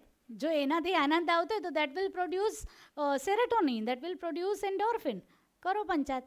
પણ પંચાયત ઓફકોર્સ કોઈને નુકસાન નહીં કરવી જોઈએ. આપણે અહીંયા બેઠા એક્ટર્સની ને નરેન્દ્ર મોદીની ચર્ચા કરીએ તો basically it is panchayat only, બરાબર, પણ આપણને મજા આવે છે તો આપણું જ્ઞાન વધે છે તો આપણે કરીએ, right. So find out the things that make you feel happy. કોઈકને ડાન્સ કરવાથી મજા આવે છે, કોઈકને ગીતો ગાવાથી મજા આવે છે, કોઈકને રડવાથી મજા આવે છે. ઓફકોર્સ રડવું પણ ઇક્વલી ઇમ્પોર્ટન્ટ છે, પુરુષોને ખાસ કરીને, કે આપણા સમાજમાં એવું કહે છે કે પુરુષ કંઈ રડે, પુરુષથી થોડું રડાય, એ તો બૈરાઓનું કામ રડવાનું. તો નહીં, પુરુષો માટે પણ રડવું એટલું જ જરૂરી છે. અને ખાસ કરીને જ્યારે કંઈ ગમતું ના હોય કે જ્યારે એમ થાય કે સાલું નિસહાય છું, મારાથી કંઈ થતું નથી, રૂમ બંધ કરો, જોરમાં ઘંટા પાડીને રડી લો. Believe me, you will be absolutely out of it. તમારા મનમાંથી એ નીકળી જશે. એકચ્યુઅલી આ સપ્રેસ્ડ ઇમોશન્સ છે આપણા, જે અંદર દબાયેલી ઈચ્છાઓ છે, એ જ બધી મોટે ભાગના પ્રોબ્લેમ્સ અને ઇમોશનલ હેલ્થને ડિસ્ટર્બ કરતી હોય છે. તો આપણી મેં તમને કીધું તેમ ગમતી પ્રવૃત્તિઓનું એક લિસ્ટ બનાવીએ. ડાન્સ કરીએ, ગાઈએ, ચિત્રકામ કરવું કોઈને ગમે છે, કોઈકને એમ્બ્રોઇડરી કરવી ગમે છે, કોઈકને સરસ સરસ રસોઈઓ બનાવવી ગમે છે, તો કોઈકને સ્પોર્ટ્સ કરવું ગમે છે. વોટ એવર યુ લાઇક, દિવસનો અડધો કલાક તમારી ગમતી પ્રવૃત્તિઓ માટે આપો ને, એ તમારો હક છે. સો કોઈક ઓફકોર્સ આને માટે સમય આપ્યો, આને માટે સમય આપ્યો, આને માટે સમય આપો, પણ મારા માટે કયો સમય? તો દિવસનો 1 કલાક, જેમાંથી અડધો કલાક તમે ચિંતન કરો કે આજના દિવસમાં શું સારું થયું, બરાબર. એક તમારા ટ્રિગર પોઈન્ટ્સનું લિસ્ટ બનાવો અને એક ગમતી પ્રવૃત્તિ કરો. અડધો કલાક તો અડધો કલાક, પણ તમારી ગમતી પ્રવૃત્તિ કરો. That will make you feel happy. Yes, practice gratitude, આપણી વાત થઈ તેમ. Make a list of things that happened good, અને એને માટે ભગવાનનો આભાર માનવાનો કે આજે આપણે જે કંઈ પણ છીએ, આપણે શ્વાસ લઈ શકીએ છીએ. ઇનફેક્ટ સૌથી મોટો આભાર તો એનો માનવાનો. કોરોનામાં કેટલા લોકો શ્વાસ નહીં લઈ શકવાને કારણે ગયા, બરાબર. તો આપણે શ્વાસ લઈ શકીએ છીએ, આપણે ખાવાનું ખાઈ શકીએ છીએ, આપણે ખાવાનું પચાવી શકીએ છીએ, તો એને માટેનો આભાર માનીએ, બરાબર. Acknowledge 3 things that we discussed. So the ultimate goal of life is happiness. તો હેપીનેસ માટે એક તો તમારી લાઈફસ્ટાઈલ, તમારું જે બોડીની રિધમ છે, કુદરત પ્રમાણે આપણા શરીરે જે રિધમ સેટ કરી છે, એ રિધમની સાથે તાલ મિલાવીને જો આપણે ચાલીશું તો ડેફિનેટલી ઇમોશનલ ઇશ્યુઝ ઓછા થઈ જશે. આ બધા પ્રોબ્લેમ ત્યારે થાય છે જ્યારે એ રિધમ ખોરવાય છે. તમે મને કહેશો કે what is the right time to have dinner? Basically yes, near sunset, right. સનસેટની આસપાસ તમારું ડિનર થઈ જવું જોઈએ, right. What is the right time to do physical activities? Sports activities માટેનો યોગ્ય સમય કયો? અને બપોરે 3 થી સાંજે 5:30 સુધીનો સમય, રાઈટ. આપણા મગજની સૌથી વધારે એબ્સોર્પ્શન કેપેસિટી ક્યારે હોય? આપણે સૌથી વધારે સારું ભણી ક્યારે શકીએ? બિલકુલ 8:30 to 12:30, રાઈટ. તો હવે જો આપણે આ સિસ્ટમ સમજી લઈએ અને એ સિસ્ટમની સાથે જો તાલ મિલાવીને ચાલવાની કોશિશ કરીશું તો કદાચ આપણા અડધા પ્રોબ્લેમ તો સોલ્વ થઈ જ જશે. એની સાથે ડાયટરી પ્લાન પણ આપણે જોયું કે સવારથી રાત સુધીનું આપણું ડાયજેસ્ટિવ સિસ્ટમ કઈ રીતે કામ કરતી હોય, ડાયજેસ્ટિવ એન્ઝાઇમ્સ કઈ રીતે પ્રોડ્યુસ થતા હોય, કયા સમયે કેટલા પ્રોડ્યુસ થતા હોય, તો એ પ્રમાણે જ આપણે આપણા શરીરને ખોરાક આપવાનો. આપણે રાત્રે ડેઝર્ટ્સ ખાઈએ, ડેઝર્ટ આપણી પ્રણાલીમાં છે જ નહીં. આપણે ઓફકોર્સ શીરો ખાતા હતા, ગોળપાપડી ખાતા હતા, લાડુ ખાતા હતા, પણ બેઝિકલી અલોંગ વિથ લંચ બહુ રાત્રે લેટથી મોડું મીઠું ખાવાનું આપણી સંસ્કૃતિમાં છે પણ નહીં, બરાબર. સો આપણે એ કરીશું અને શક્ય એટલું ફોલો કરવાની ટ્રાય કરીએ તો કદાચ અડધા પ્રોબ્લેમ ત્યાં સોલ્વ થઈ જાય. Yes sir. જમ્યા પછી છે તે અડધો કલાકની ઊંઘ લેવામાં આવે છે, એ લઈ શકાય? બિલકુલ, વામકુક્ષી કહેવાય. તો એને તમારે જમીને ડાબા પડખે થવાનું. તો એમ કહે છે કે તમે જમો ને એટલે ફૂડ તમારા સ્ટમકની અંદર લગભગ 2.5 કલાક રહે. હવે એ 2.5 કલાક દરમિયાન તમે જો ડાબી તરફ સૂઈ જાઓ ને તો એ છે તે એનું નીચે તરફ વહન બહુ સરસ થાય અને તમારા હાર્ટ પર કોમ્પ્રેશન ઓછું આવે. તો બિલકુલ ઇટ્સ અ ગુડ આઈડિયા. પણ જમીને તરત, અને ખાસ કરીને બહુ હેવી જમ્યું હશે તો ફૂડ વિલ કમ અપ. તો એવું કહેવાય કે જમ્યા પછી 10 થી 15 મિનિટ એક દિવાલથી બીજી દિવાલ ચાલી લો, એ ડાયજેસ્ટિવ સિસ્ટમમાંથી થોડુંક નીચે જાય, પછી યુ કેન ટેક રેસ્ટ. પણ કોઈ પણ નેપ 45 મિનિટ્સથી વધારે નહીં હોવી જોઈએ. 45 મિનિટની અંદર તમારી ઊંઘ લગભગ એક ઝોકું પૂરું થાય. અડધા કલાક પછી 45 મિનિટ તમે રેસ્ટ લઈ શકો. એ રેસ્ટ હોવો જોઈએ. અને ખાસ કરીને લેડીઝ એમ કે અમે રૂમમાં જઈએ, પડદા બંધ કરીને હોઈ જઈએ ને, નિર્જાબેન 2 કલાક સુધી આંખ જ નથી ખુલતી. તો આવા સંજોગોમાં હું કહું છું કે ડ્રોઈંગ રૂમમાં પડદા ખુલ્લા રાખીને સૂઈ જાઓ. બેલ આવશે, ફોન આવશે, એવું બધું થશે એટલે તમારી આમ પણ એક ઝોકું હોય 45 મિનિટની ડીપ સ્લીપનું, પછી તમારી આંખ ઓટોમેટિકલી ખુલતી જ હોય. તમે રિલેક્સ થઈને પડી રહ્યો, અલગ વાત છે. સ્ટ્રેસથી પણ ગેસ ટ્રબલ એવું થાય છે. બિલકુલ બિલકુલ this is a vice versa. બરાબર, જેમ ગેસ ટ્રબલ થાય ને તમને સ્ટ્રેસ થાય, તેવી જ રીતે સ્ટ્રેસને કારણે આપણી ડાયજેસ્ટિવ સિસ્ટમ પર સીધી અસર થાય, જે ડાયજેસ્ટિવ એન્ઝાઇમ્સ પ્રોડ્યુસ કરવાનું ઓછું કરી દે અને બિલકુલ બંધ. આપણી આગળ વાત થઈ કે કોઈ ઘરમાં ડેથ થયું હોય કે આપણા જીવનમાં કંઈક ખરાબ પ્રસંગો થયો હોય ત્યારે આપણી ભૂખ બિલકુલ મરી જાય, કારણ કે આપણું બોડી એ સમય દરમિયાન, સ્ટ્રેસના સમય દરમિયાન ડાયજેસ્ટિવ એન્ઝાઇમ્સ પ્રોડ્યુસ કરવાનું ઓછું કરી દે. તમારા બોડીને, મગજને સિગ્નલ એવા મળે છે કે હમણાં પાચક રસો મારે પ્રોડ્યુસ નથી કરવા. તો આવા સંજોગોમાં આપણે જે ખાધું છે એ ડાયજેસ્ટ ના થાય અને એ ગેસ કરી શકે. અને વિરુદ્ધ આહાર છે હા. એમાં આપણે મૂળો અને દૂધ જે વિરુદ્ધ આહાર, જી, એટલે કોઈ પણ વિરુદ્ધ આહાર હોય તો એનું જે પ્રમાણ હોય 90-10 કે એવું રાખે તો ચાલે કે નહીં ચાલે? સી બેઝિકલી છે ને આખી પ્રકૃતિ અલગ છે, એટલે બે અલગ અલગ પ્રકૃતિ ભેગી કરું તો વિકૃતિ થશે, રાઈટ? પણ તમારું બોડી એને ડાયજેસ્ટ કરવા કદાચ હા એવું થઈ શકે કે દૂધ પી લો અને લગભગ અડધો કલાક પછી જ્યારે એનું બોડીમાં દહીં બની જાય પછી તમે મૂળો ખાઓ તો એ નુકસાન નહીં કરે, પણ મૂળો અને દૂધ બે સાથે ખાઓ તો તમને પ્રોબ્લેમ કરી શકે. બિલકુલ. એટલે કોઈ પણ વિરુદ્ધ આહારનું આવી રીતે યસ, આપણું છે ને પછી ચાલી શકે. આપણે હમણાં ખાઈએ છીએ, આપણી ડાયજેસ્ટિવ સિસ્ટમમાં જાય છે, લગભગ 2 થી 2.5 કલાકે ડાયજેસ્ટિવ સિસ્ટમમાંથી એ સ્ટમકમાંથી નીકળીને આંતરડા તરફ જતું હોય છે. તો તમે 2-2.5 કલાક પછી બીજો જે ખાટો આહાર છે કે જે દૂધની સાથે પ્રોપર કોમ્બિનેશન નથી, તો એવો આહાર તમે 2-2.5 કલાક પછી લો તો વધારે. ઓકે, પછી લઈ શકે. Thank you. મેમ, મેં સાંભળ્યું હતું કે જમીને તરત પાણી ન પીવું જોઈએ, તો આ વાત સાચું છે? એ ત્યારે કે જ્યારે તમારું પાચન તંત્ર એકદમ નોર્મલ અને સરસ હોય. પહેલાં એવું કહેવાતું હતું, આયુર્વેદ હજુ પણ એવું કહે છે કે તમે જમો ત્યારે તમારા બોડીમાં જ પાચક રસો એટલા બધા ઉત્પન્ન થતા હોય કે તમે જે ખાધેલું છે એ પચાવવા સક્ષમ હોય. તમે પાણી પીઓ તો એ ડાયજેસ્ટિવ સિસ્ટમ ડાયલ્યુટ થઈ જાય, એટલે ખોરાકનું પૂરતું પાચન નહીં થાય, એટલે તમારે જમતી વખતે પાણી નહીં પીવાનું. પણ અત્યારે તમે જુઓ કે જે રીતનું ફૂડ આપણે ખાઈએ છીએ એમાં ઘણીવાર આપણા પાચક રસો પણ ઓછા બનતા હોય છે ને થોડું ફૂડ પણ પચવામાં હેવી હોય તો એ પચતું નથી. તો આવા સંજોગોમાં થોડું પાણી લઈને ફૂડને ડાયલ્યુટ કરી દઈએ તો કદાચ ઇઝી ટુ ડાયજેસ્ટ થઈ શકે. એટલે પહેલાંનો સિનારીઓ હતો ત્યારે તમે એ વસ્તુ આયુર્વેદના દ્રષ્ટિએ સાચી હતી, પણ હવે કદાચ ખાવાનાની સાથે પાણી પીવાની જરૂર પડી શકે. I have a question. Yes, please. કોઈ પણ વર્કઆઉટ આપણે કરીએ તો એમ કહેવાય છે કે 3-4 કલાકનું ગેપ હોવું જોઈએ, અને યુ આર સેઇંગ દેટ વચ્ચે 2-2 કલાકમાં કંઈક આપણે લઈ લેવું જોઈએ. જી, તો આ કઈ રીતે આપણે મેન્ટેન કરીએ? ઇનફેક્ટ વર્કઆઉટ જ્યારે કરો ત્યારે એક તો કેવું વર્કઆઉટ કરો છો તેની ઉપર ડિપેન્ડ કરે. If there is a cardio workout there is a different strategy. If there is muscle training workout there is a different strategy. બરાબર, અને તમે શેના માટે વર્કઆઉટ કરો છો? બરાબર, તમે વેઇટ રિડક્શન માટે વર્કઆઉટ કરતા હોય તો હંમેશા થોડા ડ્રાય ફ્રૂટ્સ ખાઈને વર્કઆઉટ કરવાનું. That will improve the metabolic rate અને તમારી ચરબી વધારે ફાસ્ટ બળશે.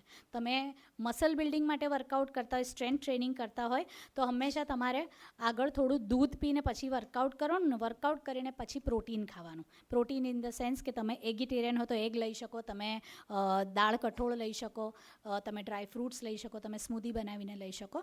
પણ it depends upon what type of workout you are doing, for what purpose you are working out, it depends upon that. પણ એટલું 4-5 કલાકનો ગેપ રાખવાની ભાઈ જરૂર નથી. અને વચ્ચેના જે મીલ્સ છે ને એ બહુ લાઇટ મીલ્સ છે. ખાસ કરીને આપણા એક મુઠ્ઠીમાં આવે ને એટલો ખોરાક દર 2-2.5 કલાકે ખાવો જોઈએ. અને દર જે મોટો ખોરાક છે, લંચ હોય, બ્રેકફાસ્ટ હોય કે ડિનર હોય, આપણા ખોબામાં ભરાય એટલો હોવો જોઈએ. આ એક બેસિક મૂળભૂત માપ છે કે વચ્ચેનું જે મિડ મીલ છે એ એક મુઠ્ઠી જેટલું. પછી તમે ચણા ખાઓ, શીંગ ખાઓ તો એક મુઠ્ઠી, ડ્રાય ફ્રૂટ્સ ખાઓ તો એક મુઠ્ઠી, બરાબર, અને એક ફ્રૂટ ખાઓ તો એક fruit. That is fit in to your one feast. અને જ્યારે બી જમો ત્યારે તમારા ખોબા જેટલો આહાર, લગભગ 250 થી 300 ગ્રામ જેટલો ખોરાક આપણું સ્ટમક એક સાથે હોલ્ડ કરી શકે. એનાથી વધારે ખાશો તો સ્ટમક કંઈ કાઢી નથી નાખવાનું, પણ સ્ટમક વિલ ગેટ એક્સપેન્ડેડ. બરાબર, એટલે તમે એક્સરસાઇઝ કરવા માંગતા હોવ તો 2-2.5 કલાક પહેલાં તમે એકાદ મુઠ્ઠી જેવા શીંગ ચણા ખાશો તો 2-2.5 કલાકમાં તો એ ડાયજેસ્ટિવ સિસ્ટમ સ્ટમકમાંથી નીકળી જશે ભાઈ. આઈ મીન પ્રી વર્કઆઉટ જે આપણે લેવાના હોઈએ, ડ્રાય ફ્રૂટ્સ તમે કીધા, તો એમાં ગેપ હોવું જરૂરી છે કે પ્રી વર્કઆઉટ એટલે તરત જ ખાઈને પછી વર્કઆઉટ શરૂ કરી દઈએ? You can do it. લગભગ 7-8 બદામ ખાધી, 1-2 ખજૂર ખાધા અને પછી તમે વર્કઆઉટ ઇમિડિયેટલી કરશો તો it is okay. Third thing is થોડુંક ઇમોશનલ ઇશ્યુઝ હોય તો એવા સંજોગોમાં પણ કોન્સ્ટિપેશન થતું હોય છે. તો in that case I would suggest કે મેડિટેશન અને પ્રાણાયામ, જેમ એમણે કીધું ભસ્તિકા અને kapalbhati, can really help you out to increase the motility of the digestive system. તો એનાથી થોડો ફેર પડી શકે. ત્યારે જ્યારે પેલું શાંત થાય ત્યારે જ ખાવું જોઈએ. ઇનફેક્ટ આપણા સ્ટમકની અંદર હાઇડ્રોક્લોરિક એસિડ હોય, બરાબર, તો એ આપણે જે ખોરાક ખાઈએ છીએ એને પચાવવા માટે એટલી માત્રામાં પ્રોડ્યુસ થાય છે, બરાબર. એટલે એ એસિડના પ્રોડ્યુસ થવાની રાહ નથી જોવાની. ઇનફેક્ટ એસિડ પ્રોડ્યુસ થાય પછી જમો તેનો અર્થ એ છે કે તમે ઘણું મોડું જમી રહ્યા છો. તમે ખાશો એટલે એના રિસ્પોન્સમાં તમારું બોડી પ્રોડ્યુસ કરશે એસિડ, બરાબર. એટલે એના વિચાર તમારે કરવાની જરૂર નથી. તમારે શરીર માંગે, તમારો સમય હોય ત્યારે તમારે ખાઈ લેવાનું. બહુ લાંબો સમય કાઢશો તો એસિડ પ્રોડ્યુસ થશે જ, પણ એ તમને નુકસાન કરશે. કોઈક વાર એક્સેસિવ એસિડ પ્રોડ્યુસ થાય અને તમે જો ખોરાક નહીં આપો તો એ તમારા જઠરની અંદર, સ્ટમકની અંદર ચાંદુ પાડી શકે અથવા હાઇપર એસિડિટી કરીને ગર્ડ પણ પ્રોડ્યુસ કરી શકે, ઉપર એસિડ આવે, રાઈટ. તો એસિડના પ્રોડ્યુસ થવાની રાહ ના જુઓ, રાઈટ. તમે જે ખાશો એને પચાવવા બોડી એસિડ પ્રોડ્યુસ કરશે જ, રાઈટ. એ શું છે અને એની કઈ અસર આપણા શરીર ઉપર થઈ શકે છે? Sir, that is actually a very good question કે આલ્કલાઇન વોટર છે, બોડીનું ઇન્ટરનલ પીએચ છે તમારી આલ્કલાઇન કરે તો અડધા પ્રોબ્લેમ ત્યાં સોલ્વ થતા હોય, ડાયજેશન રિલેટેડ ઓલ ઇશ્યુઝ. કારણ કે અત્યારે જે પ્રોબ્લેમ છે ને હાઇપર એસિડ પ્રોડક્શન ડાયજેસ્ટિવ સિસ્ટમમાં થાય છે, એને લીધે મોટે ભાગના ડાયજેશન રિલેટેડ અથવા કોલેસ્ટ્રોલ પ્રોડક્શન વધી જાય, થાઇરોઇડના ઇશ્યુઝ થાય છે, બધા હાઇપર એસિડ પ્રોડક્શનને કારણે થતા હોય એવું માલમ પડ્યું છે. તો એને ડાયલ્યુટ કરવા માટે આલ્કલાઇન વોટર લે છે અને સારી વસ્તુ છે, પણ અફોર્ડેબલ નથી એવું મને લાગે કે દરેક વ્યક્તિ એને અફોર્ડ નથી કરી શકતા. જે લોકો કરી શકે છે એના માટે સારું છે, પણ મને એવું લાગે છે કે જ્યારે આલ્કલાઇન વોટર જે મારા પેશન્ટ્સે ચાલુ કર્યું ને પછી એ લોકો સામાન્ય વોટર નથી પચાવી શકતા, પછી એમને સામાન્ય પાણીથી એસિડિટી થાય છે. ઓફકોર્સ આજે આરો રિવર્સ ઓસ્મોસિસવાળું પાણી છે એ નુકસાન ચોક્કસ કરે છે કે બોડીને જરૂરી એવા મિનરલ્સ બધા કાઢી નાખે છે. એના કરતાં હું તો કહું કે કોર્પોરેશનનું પાણી થોડું ગરમ કરીને ઉકાળીને લો ને તો that is the best solution. અથવા સિમ્પલ જે એક્વાગાર્ડ આપણું યુઝ થાય જેમાં ખાલી અશુદ્ધિ જ નીકળે છે, મિનરલ્સ એમના એમ મેન્ટેન થાય છે, દેટ ઇઝ બેટર. આજે આલ્કલાઇન વોટર છે એમાં બોડીને જરૂરી એ બધા મિનરલ્સ અંદર રાખે છે અને જે એસિડ પ્રોડ્યુસ કરે એ મિનરલ્સ કાઢી નાખે છે. But that process it self is very expensive and it max the system very sensitive. અને તમને બધે આલ્કલાઇન વોટર નથી મળવાનું. પછી તમે જ્યાં સાદું પાણી પીશો ત્યાં તમારું બોડી રિવર્સ રિએક્ટ કરે છે. યસ, આલ્કલાઇન ફૂડ એટલે ફૂડ ઇટસેલ્ફ જે પોતે એસિડ છે અને એને પચાવવા માટે બોડીમાં આલ્કલી પ્રોડ્યુસ થાય. It's a very good question rather કે ફ્રૂટ્સ દાખલા તરીકે તો ખાટા ફ્રૂટો છે, લીંબુ છે કે સંતરા છે કે આમળા છે, એ પોતે એનામાં સાઇટ્રિક એસિડ હોય. હવે એને જ્યારે ડાયજેસ્ટિવ સિસ્ટમમાં આપણે એન્ટર કરીએ ત્યારે એને પચાવવા માટે બોડીમાં આલ્કલી પ્રોડ્યુસ થાય. તો એવા ફૂડ્સ આપણે બોડીમાં વધારે લઈએ તો આપણા બોડીમાં વધારે આલ્કલી પ્રોડ્યુસ થાય. એટલે એવા સંજોગોમાં આપણે ફ્રૂટ્સનો ઉપયોગ, શાકભાજીનો ઉપયોગ વધારે કરીએ તો બોડીમાં ઓલરેડી આલ્કલાઇન એટમોસ્ફિયર આપણે પ્રોડ્યુસ કરી શકીએ. એટલે ફૂડથી એવી રીતે કરી શકે. ઓફકોર્સ ફૂડ એમ કહે છે કે હમણાં કાચો ખોરાક ખાવાનો, એ કાચો ખોરાક એના એસિડ અંદર ઇન્ટેક્ટ હોય એટલે એને પચાવવા માટે બોડીની અંદર જે બેઝ પ્રોડ્યુસ થાય તે બોડીનું જે પીએચ છે એ આલ્કલાઇન કરે. તો હમણાં એક આખી સિસ્ટમ આવી છે કે એકલો કાચો ખોરાક જ ખાઓ, રાંધવાની જરૂર નથી, રાઈટ. હા હા, that is good. That is in fact જમ્યા પહેલાં લો, જે મેં તમને કીધું કે સેલેડ લો તો ના, બેઝિકલી જમ્યા પછી નહીં, જમ્યા પહેલાં લો. એટલે that will make the environment of the digestive system alkaline, so that will help you, બરાબર. પણ ઓફકોર્સ જમ્યા પહેલાં બહુ લીંબુ એટલે પણ નહીં લેવાનું કે પછી તમારો જે ડાયજેસ્ટિવ એન્ઝાઇમ છે, જે તમારું હાઇડ્રોક્લોરિક એસિડ છે એ ડાયલ્યુટ થઈ જાય તો તમે જે ખાધું છે એ પ્રોપર ડાયજેસ્ટ નહીં પણ થાય, બરાબર. સો ઇન અ લિમિટેડ માત્રા તમે કોઈ પણ વસ્તુ અતિ સર્વત્ર વર્જે, બરાબર, થોડી માત્રામાં બધું જ લઈ શકાય.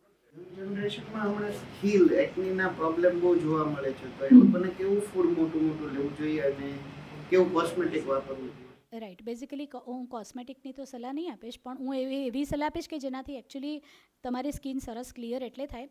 પહેલું તો એ લોકોને ખીલ થવાનું સૌથી મોટું કારણ જંક ફૂડ, નો ફાઇબર ડાયટ, ફ્રૂટ્સ નથી ખાતા એ લોકો, સેલેડ્સ નથી ખાતા, મેંદાનો ઉપયોગ વધારે કરે. મેંદાને કારણે તમારા આંતરડાની અંદર એ મેંદો લગભગ 48 કલાક એમનો એમ રહે. હવે જ્યારે આંતરડામાં મેંદો એમનો એમ રહેતો હોય, બહાર નહીં નીકળતો હોય, ત્યારે જે એબ્સોર્પ્શન આંતરડામાં વિટામિન્સનું થવું જોઈએ એ નથી થતું.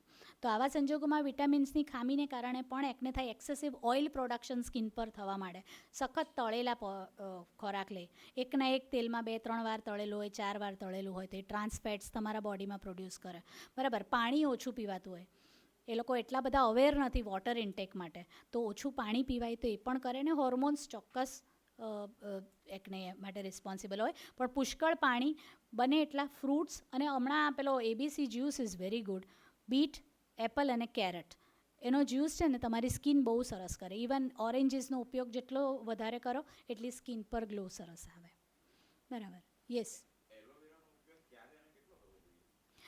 એલોવેરા હજુ પણ થોડોક સંશોધનનો વિષય છે, કારણ કે એલોવેરાના ઘણા બધા પ્રકાર એવા છે કે જેમાંથી દરેક પ્રકાર આપણા બોડીને સૂટ થાય જ એ જરૂરી નથી. કેટલાક થોડાક ટોક્સિક પણ હોય છે. એટલે પહેલાં એ જોવું પડે કે આપણા શરીર માટે સૂટેબલ છે કે હમણાં બધા બહુ જાર બધા વેચાય છે, બધી જેલ વેચાય છે, પણ આપણા માટે, આપણા બોડીને માટે એક્સેપ્ટેબલ છે કે મેં આપણે નક્કી કરવાનું. આઈ ડોન્ટ એડવાઇઝ એડિશનલ એલોવેરાની કે ગિલોયની કે કશાની જરૂર નથી. આપણે આપણા રૂટીનને સમયસર સાચવીએ તો કદાચ કશાની કોઈ એડિશનલ વસ્તુની જરૂર નથી પડતી. Yes, you had the question. મને સ્પાઇસી ખાવાની વધારે આદત છે, એટલે હાનિકારક છે શરીર માટે કે પછી કેવું? જો તમારું બોડી સ્પાઇસને પચાવી શકતું હોય તો એ તમારા માટે હાનિકારક નથી. પણ એટલું જોવાનું કે સૂકો મરચું, સૂકો મસાલો જે હોય, તૈયાર મસાલા, હમણાં એવરેસ્ટના કે વોટેવર, એ બધા મસાલા છે એ બોડીમાં એસિડ પ્રોડક્શન વધારે, જેને કારણે તમને એસિડિટી થઈ શકે, તમને અલ્સરેશનના પ્રોબ્લેમ થઈ શકે. પણ ઇન દેટ કેસ લીલો મસાલો, લીલું મરચું, આદું, લસણ, એ બધાનો ઉપયોગ તમે કરશો ને તો એ નુકસાન નહીં થાય. હમણાં વિન્ટર છે, લીલું લસણ છે, તો એ બધું તમે લેશો ને એનાથી તમે સ્પાઇસી બનાવો ફૂડ તો એ તમને ઓછું નુકસાન કરશે. સૂકા મસાલા થોડુંક એસિડ પ્રોડક્શન વધારી શકે, but if you can digest it, it's good, you can have it. Olive oil એ બધાનું આમ એકદમ કંઈ પણ બધું વાંચીએ એટલું બધું આવે કે આપણે એ છે ને મેડમ, માર્કેટિંગ ગિમિક છે. અને ઓલિવ ઓઇલ બેઝિકલી ઇન્ડિયાના લોકો માટે ઓલિવ ઓઇલ છે, કેનોલા ઓઇલ છે કે રાઈસ બ્રાન ઓઇલ છે, આ બધું આપણા લોકોને પચવા માટે આપણી સિસ્ટમ્સ તૈયાર નથી. ઇનફેક્ટ હમણાં ઘઉં માટે પણ એટલા જ વિવાદ ચાલે છે. ઘઉં બંધ કરો, જુવાર ચાલુ કરો. ઘઉં ઓફકોર્સ અત્યારે જે ઇઝરાયલથી જે ઇમ્પોર્ટ કરવામાં આવ્યા છે એનો થોડો ગ્લુટેન કન્ટેન્ટ વધારે હોય છે, પણ બેઝિકલી પંજાબી લોકો તમે જુઓ, ઘઉં પચાવવા માટે એટલું સરસ ડાયજેસ્ટિવ સિસ્ટમ હોય છે એ લોકોની કે એ લોકો જુવાર નથી પચાવી શકતા. So it depends upon your system. આપણે આપણી સિસ્ટમ સમજીને આપણે શું ફાવે છે તે આપણે લઈ શકીએ. બરાબર ને? એમ હમણાં બધું બહુ જ ચાલે છે. જે ઇન્સ્ટાગ્રામ પર, જે ફેસબુક પર આવે એ બધા જ કરે, ને પાછા જે આપણી પાસે આવે બધા એટલું બધું જાણતા હોય કે એક્સેપ્ટન્સ એટલો ઓછો હોય. બટ ઇન વેઝ હું તો એટલું જ કહું છું કે આપણું શરીર આપણા સિવાય આપણા ડૉક્ટરને પણ નથી ખબર કે આપણે શું ફાવશે, તો એ આપણે જાતે જ જજ કરવાનું છે. Right? Any question? Yes sir. Aloe vera એટલા બધા છે અને શું કહેવાય, સરગવો, સરગવાની પણ એટલી બધી જાત છે, જેમાં બેસ્ટ કઈ હોય તમારી સાથે? સરગવો મેં જોયો છે ત્યાં સુધી અત્યારે તો એક જાતનો આપણે ત્યાં હોય છે. અમુક હાઇબ્રિડ હોય છે ને, પેલા બહુ જ મોટા ને જાડા હોય છે, એ કદાચ આપણા માટે, આપણા પાચન માટે યોગ્ય નથી. પણ જે દેશી સરગવો હોય તો એ દેશી સરગવો આપણે ત્યાં જે ઘણાના વાડામાં એમ જ ઉગી જતો હોય છે, તો that is very good to digest. આપણી આજુબાજુ જે ઉગતું હોય ને એને આપણે પચાવી જ શકીએ, તો એ આપણે લેવાનું. જે થોડીક પતલી એ હોય, ડ્રમસ્ટિક્સ જે પતલી હોય એ તમારે યુઝ કરવાની, એ પચવામાં પણ સરળ હોય. હમણાં પેલું બધું એ કરીને એ લોકોએ હાઇબ્રિડ કરેલું હોય છે, પણ એ પચાવવામાં એટલું જ અઘરું છે. આ ફ્રૂટ્સ પણ બધા હાઇબ્રિડ, હમણાં સીતાફળ આટલા મોટા મોટા આવે છે પણ કોઈ ફ્લેવર નહીં, કોઈ ટેસ્ટ નહીં. આ બધું હાઇબ્રિડ આપણા શરીરમાં ચોક્કસ નુકસાન કરતું જ હોય. યસ. એસિડિટી કે ગેસ જે થતું હોય તો માર્કેટમાં જેમ કે ઈનો વગેરે બધું છે, તો ઈનોથી હું પેલું અતરડી વગેરે બધું ખરાબ થતું હોય, તો કઈ દેશી ઉપચાર? જો પહેલાં તો ભાઈ છે ને, ગેસ થવાના ઘણા બધા કારણો. આપણે પહેલાં એના કારણ પર કામ કરવું છે કે મને ગેસ કેમ થાય છે. બરાબર? કેટલીક વાર આપણે ખોરાક બહુ જ સમય પછી ખાતા હોય, ઘણો મોટો ગેપ રાખતા હોઈએ. બરાબર? તો એવા સમય દરમિયાન આપણી ડાયજેસ્ટિવ સિસ્ટમ થોડી મંદ થઈ જાય અને પછી આપણે હેવી ખોરાક ખાઈએ બહુ કલાકોના ગેપ પછી, તો આવા સંજોગોમાં આપણા બોડીમાં જે પાચક રસ હોય ને પૂરતા પ્રમાણમાં પ્રોડ્યુસ નહીં થાય, તો આવા સંજોગોમાં જે ખાધું છે એનું સીધું ગેસ બની જતું હોય. બીજું, મેં તમને કીધું આપણી સાથે વાત થઈ કે ઇમોશનલ ઇશ્યુઝ હોય. ઘણીવાર સ્ટ્રેસમાં રહેતા હોય તો ડાયજેસ્ટિવ સિસ્ટમ થોડી તમારી મંદ ચાલતી હોય. રાઈટ? ત્રીજું, ઘણા બધા ફાઇબર લેવામાં આવે. બહુ જ બધા પુષ્કળ ફાઇબર લો ત્યારે એટલા બધા ફાઇબર પણ આપણે પચાવી નથી શકતા, તો આવા સંજોગોમાં પણ ગેસ થઈ શકે. So you first find out the reason and then work on the solution. બરાબર. પણ તમને જો ગેસ ખૂબ જ થઈ જતો હોય તો જમવા પછી અજમાનું પાણી પીવાની આદત રાખો. અજમો સરસ છે. 1 ચમચી અજમો 1 લીટર પાણીમાં ઉકાળી ને પાણી બ્રાઉન થાય ત્યાં સુધી ઉકાળીને ગાળી કાઢવાનું અને એ રવા દો. કંઈ પણ મોટું મીલ લો, બ્રેકફાસ્ટ, લંચ કે ડિનર, ત્યાર પછી 1 ગ્લાસ અજમાનું પાણી પી લો. તમને ગેસનો પ્રોબ્લેમ નીકળી જશે. અને છતાં નહીં નીકળતો હોય તો છાશ બપોરે જમતી વખતે લો અને એ છાશમાં 1 ચપટી હિંગ નાખી દો. ભાવશે, વાંધો નહીં. પતલી છાશ હોય તો એનો ફ્લેવર નહીં આવે, પણ at least that will be really helpful.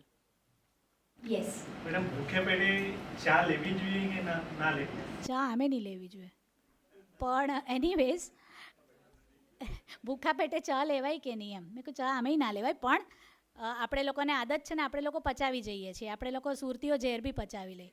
So you can have ચા, બટ ઇન માય ઓપિનિયન ચા ઉકાળીને જે કાળી કરે છે ને એનું ટેનિન કન્ટેન્ટ વધારે, એટલે એ આપણે નુકસાન કરી શકે. તો ચા ડાયલ્યુટેડ લો, થોડું દૂધનું પ્રમાણ વધારે રાખો તો it is okay, you can digest it. મારો ક્વેશ્ચન એ છે કે વેટ લોસ માટે કયા પ્રકારનો ખોરાક લેવા જોઈએ અને વેટ ગેઇન કરવા માટે કયા પ્રકારના ખોરાક લેવા જોઈએ? આ બહુ વિસ્તૃત પ્રશ્ન છે, પણ વેટ લોસની આપણે પહેલાં વાત કરીએ તો વેટ વધ્યું કેમ તે પહેલાં કામ કરવું જોઈએ એના ઉપર, કે મારું વજન કેમ વધારે છે.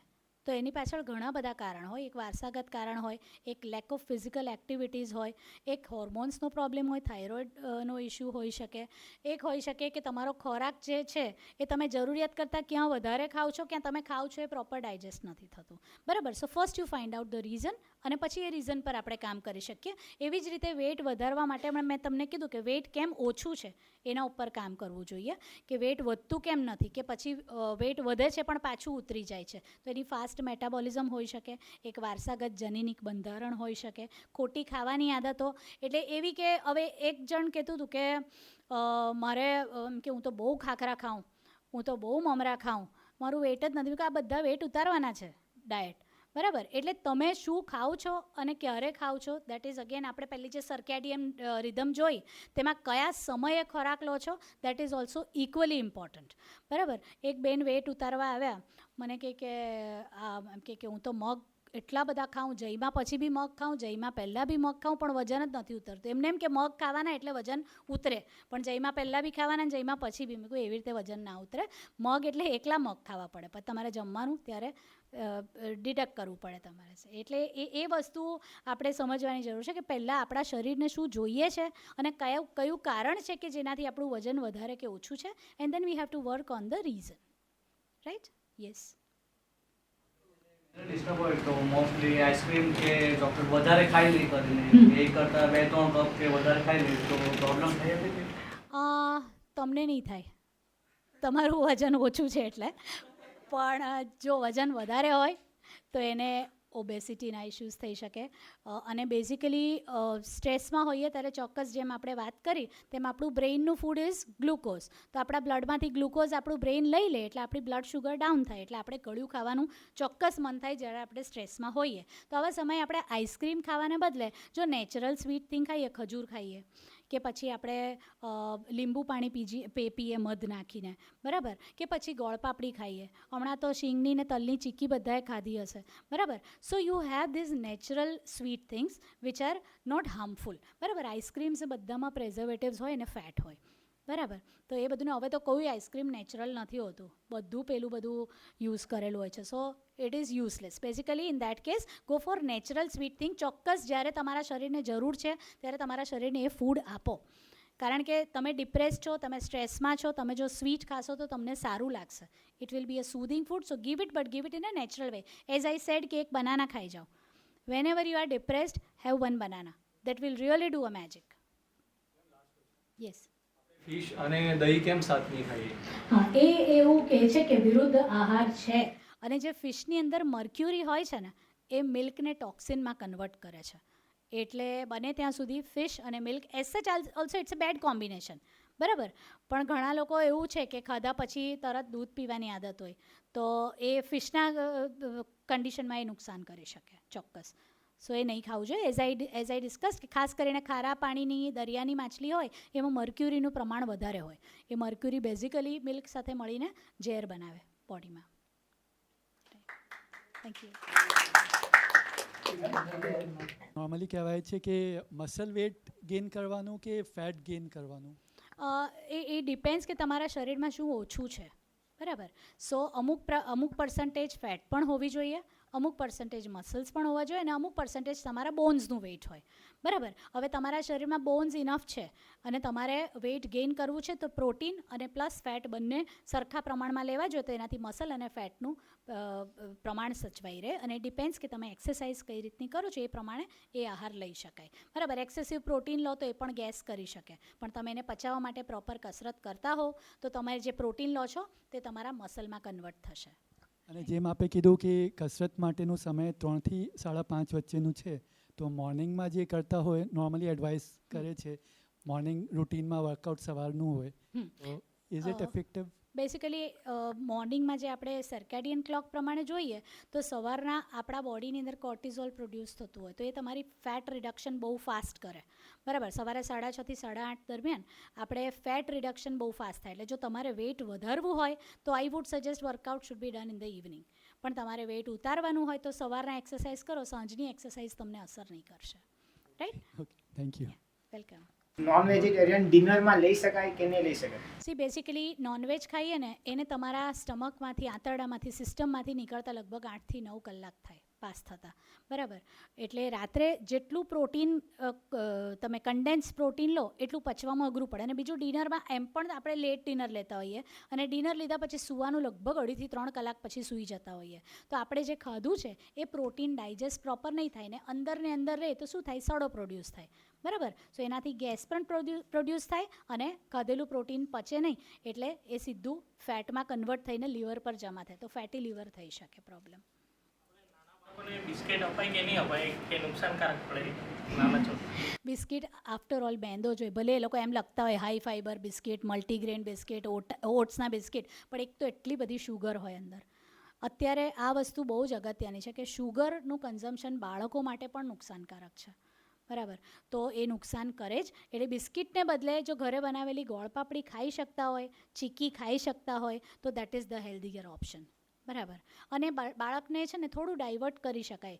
એટલે મારા દીકરાને મેગી બહુ ભાવતી હતી. હવે કોઈને એમ કે ડાયટિશિયનના દીકરાને મેગી કંઈ ખવડાવાય, પણ હું એને પછી એવું કહેતી હતી કે દીકરા જો આખું એપલ ખાઈ જાય ને તો તને અડધી મેગી મળે, બરાબર. તો પહેલાં આખું એપલ ખાઈ જાય એટલે અડધું પેટ એનું એમ જ ભરાઈ જાય, પછી મેગી 3-4 ચમચી ખાય એટલે તો હી ફીલ સેટિસ્ફાઈડ. એટલે બાળકોને એકદમ ના પાડશું તો આપણે ત્યાં નહીં ખાય, બાજુવાળાને ત્યાં જઈને ખાઈ આવશે, બરાબર.